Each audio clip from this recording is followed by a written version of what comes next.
Ok, nickel. Bon, bah, bienvenue. Je suis là pour vous présenter Narcopolis. Je suis l'auteur du jeu. Avant tout, Narcopolis, c'est un jeu de copains. C'est-à-dire qu'on a créé ça, on a démarré il y a 3 ans, entre potes. Toute l'équipe qui est là sont que des copains. Donc, on a testé plus de 350 fois, en fait, le jeu. Par plein de gens, à la fois des personnes qui, du coup, avaient pas touché autre chose que le Monopoly depuis 20 ans, et des personnes plus expertes. Donc, voilà. Le jeu, en fait, c'est un peu ma Madeleine de Proust. C'est-à-dire que on est dans le sud des États-Unis. Alors bon, j'ai grandi à Versailles, hein, donc on va se voilà. Mais sud des États-Unis, années 90-2000. Et en fait, du coup, avec plein de références cinématographiques et musicales, il y en a plus de 50. Du côté gangsta rap, le côté film type Bad Boy, type Le Flic de Beverly Hills, ces choses-là. Pardon? Scarface, ouais, un peu Scarface, ouais. Mais pas trop non plus. On est plus justement côté années 90-2000.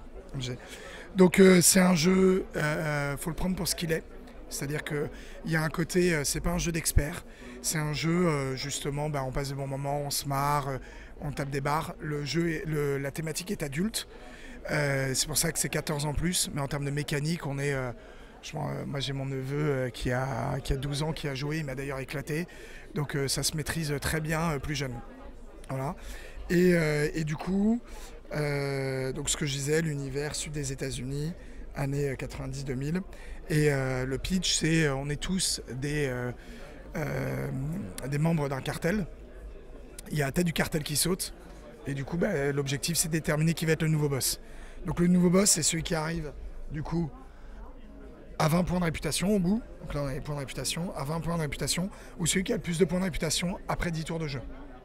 Donc le jeu dure vraiment maximum 10 tours. Et ensuite, du coup, on gagne des points de réputation en remplissant des jobs. Donc là, ça peut être là, les cartes jobs. Donc c'est comme un peu dans les aventuriers du rail, c'est-à-dire des petites missions qu'on va faire. Dès qu'on en finit une, on en récupère une nouvelle. Ensuite, une autre manière de gagner des points de réputation, ça va être avec les influences. Donc c'est les cartes avec le petit pouce là-dessus. Donc là, on peut racketter, on peut prendre un hitman, corrompre la police. Ici, là, du coup, on va en voir d'autres, on peut braquer, on peut balancer, corrompre la mairie. Donc voilà. Donc là, c'est donc autre moyen de gagner des points de réputation. Pour tout ça, il nous faut de l'argent. Donc on a besoin d'argent pour se développer dans Narcopolis. Donc on démarre du coup avec un perso qui a des stocks de business. Et du coup, c'est tous les business qu'on peut développer au cours de la partie. Et donc ces business-là vont nous rapporter des recettes à chaque tour de jeu. Donc ça, c'est la première manière de gagner de l'argent. Deuxième manière, c'est avec les cartes influence, donc celles pour faire les crasses. Elles permettent également du coup de piquer de l'argent aux autres ou à la banque, en participant à des fight clubs ou des braquages, par exemple. Et ensuite, du coup, les points de réputation sont aussi des monnaies d'échange, dans le sens où on peut en acheter et en vendre. Voilà. Donc là, sur cette grille-là. Après, derrière, il y a votre terrain de jeu. Donc le terrain de jeu, c'est 5 zones. Dans chaque zone, il y a 7 quartiers. Et du coup, on va pouvoir faire différentes actions pendant notre tour de jeu. Donc la première phase, on prend ses recettes. Et ensuite, on a une deuxième phase où on peut faire toutes ces actions-là dans l'ordre qu'on veut. Et c'est facultatif. Donc les 3 premières actions sont des actions qu'on va faire sur le plateau. Donc, un festival éco-responsable. Donc je continue. Ouais. Du coup, sur le plateau, on va se déplacer. Ensuite, suivant là où on atterrit, soit c'est un quartier vierge et à ce moment-là, on peut développer des nouveaux business, soit c'est un quartier qui est déjà exploité par un adversaire. À ce moment-là, on peut essayer de piquer ses business. Donc là, c'est un jeu de bluff, c'est une sorte de Kinito revisité, ou Perudo revisité, comme on veut. Donc là, le principe, c'est on compte les points comme dans un 4-21. C'est-à-dire que je vais lancer les dés, le chiffre le plus haut, c'est les centaines, le deuxième dizaine, troisième, les unités.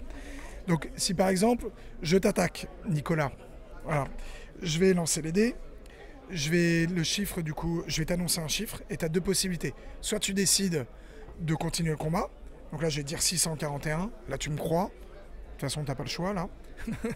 Alors, tu me crois, et du coup, tu décides de récupérer les dés, tu relances, et tu dois m'annoncer au-dessus, mon 641. Ainsi de suite, jusqu'à ce qu'il y ait un des deux qui disait hey, tu bluffes Martoni, on dévoile. Il s'avère que j'ai bluffé, du coup j'ai perdu le combat. Voilà. Donc ça c'est pour piquer tenter de piquer le business des autres. Ce sont les deux premières actions plateau. Troisième, c'est on peut gérer des business dans les quartiers qu'on maîtrise déjà. Sachant qu'un business ne peut être représenté qu'une seule fois dans un quartier. C'est-à-dire, je peux avoir qu'une seule fois des casinos, qu'une seule fois des armes, qu'une seule fois des drogues ou qu'une seule fois des bordels. Okay. Ensuite, du coup, j'ai les actions qui sont en dehors de... les actions qui sont du coup en dehors du plateau. Donc là, ça va être gérer ses zones d'influence. Donc ça va être jouer ou acheter une carte influence. Ça peut être gérer ses jobs, donc faire des jobs ou alors en changer. Ou alors gérer sa réputation, c'est-à-dire je vais acheter des points de réputation ou derrière vendre des points de réputation. Donc ce qu'on va appeler acheter, c'est du mécénat, vendre, c'est de l'humiliation. Voilà. Dans Narcopolis, tout est négociable, tout est échangeable, quasiment. Voilà. Tous les tours de jeu, on va sortir du coup à une carte événement qui va faire du coup évoluer une norme du jeu pendant un tour. Donc il y a une petite narration derrière et un impact pour l'ensemble des joueurs. Ces cartes, donc là vous avez quasiment tout le jeu. Les différences qu'il va y avoir, c'est suivant est-ce qu'on est sur du 2 joueurs, 3 joueurs ou 4 ou 5 joueurs. Donc voilà, où il va y avoir des évolutions par rapport à ça. Les cartes événements, du coup, on les utilise sur du 3-5 joueurs.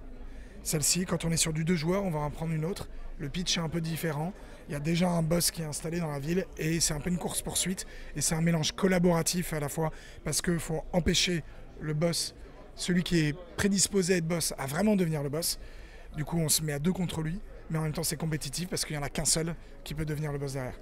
Et du coup, ça joue du coup avec les cartes de joueurs. Et sur les cartes de joueurs, à chaque fois, il y a une petite icône qui va expliquer du coup ce que le boss va faire.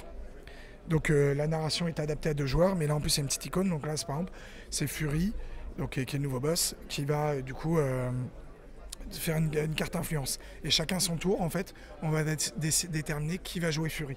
Et du coup, si par exemple je joue Fury à ce coup-là, je joue la carte influence et à ce moment-là, je vais prendre une carte influence et la jouer potentiellement contre toi, Jean-Michel. Voilà. Donc voilà. Après, il y a des règles en fait. Là, vous avez les règles de base et puis après, il y a les règles avancées.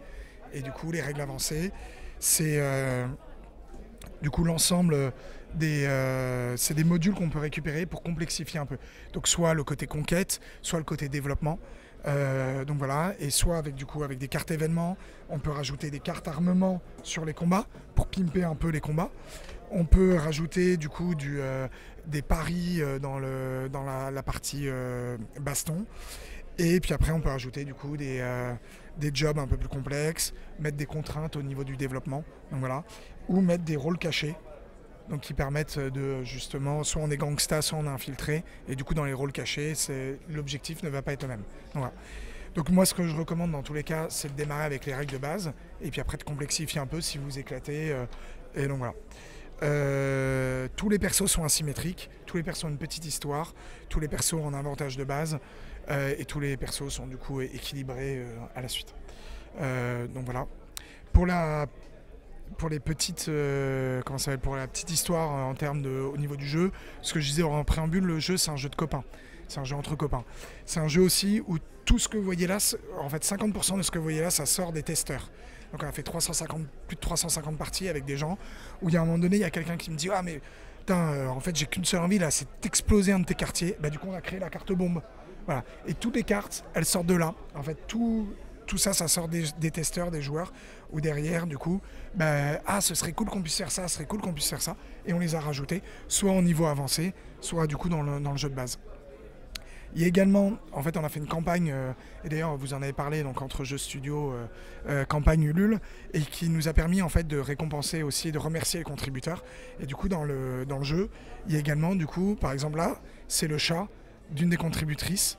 Donc voilà, donc il est vraiment badass, il sort de la street, il a un œil en moins, il a une patte en moins, donc voilà.